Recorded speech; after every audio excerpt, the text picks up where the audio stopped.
Metro ইনস্টিটিউশনে পুরমন্ত্রী Agnimitra পাল 6 জুলাই শ্যামাপ্রসাদ মুখোপাধ্যায় জন্মদিবস পালন। ওই দিন মেট্রো ইনস্টিটিউশনে আসবেন অমিত শাহ। তার আগে স্কুল পরিদর্শনে পুরমন্ত্রী। শ্যামাপ্রসাদের স্মৃতি 1917 সালে এই স্কুল থেকেই ম্যাট্রিক পাস করেন তিনি। স্কুল পরিদর্শনে অর্থাৎ মেট্রো ইনস্টিটিউশনে পুরমন্ত্রী অগ্নিমিত্রা পাল 6 জুলাই শ্যামাপ্রসাদ মুখোপাধ্যায়ের জন্মদিবস পালন। ওই দিনই মেট্রো ইনস্টিটিউশনে আসবেন অমিত শাহ। তার আগে স্কুল পরিদর্শনে পুরমন্ত্রী এবং একাধিক কর্মসূচি।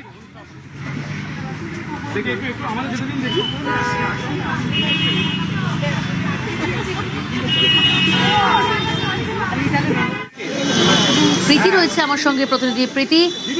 পুরমন্ত্রী অগ্নিমিত্রা পাল তিনি এই মুহূর্তে মেট্রো ইনস্টিটিউশনে, কি ছবি?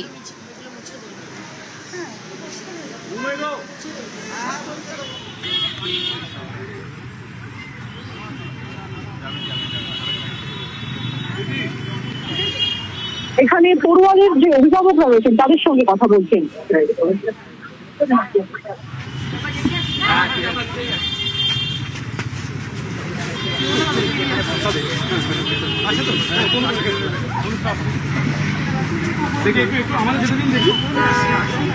এই মুহূর্তে যে ছবি দেখছেন আপনারা, অগ্নিমিত্রা পাল তিনি কথা বলছেন অভিভাবকদের সঙ্গে। স্কুল পরিদর্শনে অগ্নিমিত্রা পাল। মেট্রো ইনস্টিটিউশনে পুরমন্ত্রী 6 জুলাই শ্যামাপ্রসাদ মুখোপাধ্যায় জন্মদিবস পালন। ওই দিন মেট্রো ইনস্টিটিউশনে আসবেন অমিত শাহ। তার আগে স্কুল পরিদর্শনে পুরমন্ত্রী। মেট্রো ইনস্টিটিউশনে শ্যামাপ্রসাদের স্মৃতি 1917 সালে এই স্কুল থেকে ম্যাট্রিক পাস করেন শ্যামাপ্রসাদ। অসুবিধা হবে না, আমাদের সরকার রয়েছে, মুখ্যমন্ত্রী রয়েছে, সব বিষয়ে উনি দেখে নেন, কোনো চিন্তা নেই। আগের যে সরকার ছিল এখানে তো ভোট দিতে সবাই আসবে, কিছু দেখে এতদিন তো ঠিক করেনি কিছুই না। দেখুন, ঠিক করার জন্য তো সাহায্য দরকার। আগের সরকার তো কোনো সাহায্য করেনি, আমাদের সরকার করবো, আমরা দেখে নেবো বিষয়টা। আপনাদের চিন্তা করতে হবে না। ছেলে মেয়েগুলোকে ঠিক করে পড়াশোনাটা করতে ফোনটাকে কম দেখতে বলবো।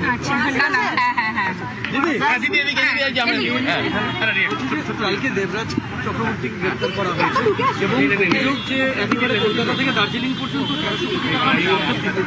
কি বলবেন?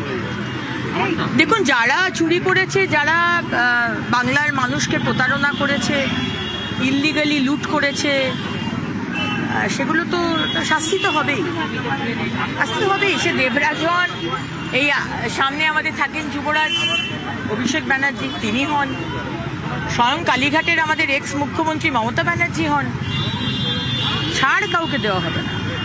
এর আগেও মুখ্যমন্ত্রী জেলে গেছে, প্রমাণ হয়েছে। মমতা ব্যানার্জি যদি এর মধ্যে থাকেন, এই লুটের মধ্যে, চুরির মধ্যে, তারও শাস্তি হবে। নির্বাচন কমিশনের তরফ থেকে মমতা বন্দ্যোপাধ্যায় এবং ঋতব্রত বন্দ্যোপাধ্যায় দুজনকেই বলা হয়েছে যে 6 জুলাইয়ের মধ্যে জবাব দিন, দলের প্রতীক, দলের তহবিল। খুব আনফর্চুনেট একটা দল, যারা এত ঘটা করে শুরু হয়েছিল, যদিও বা প্রতারণা করে।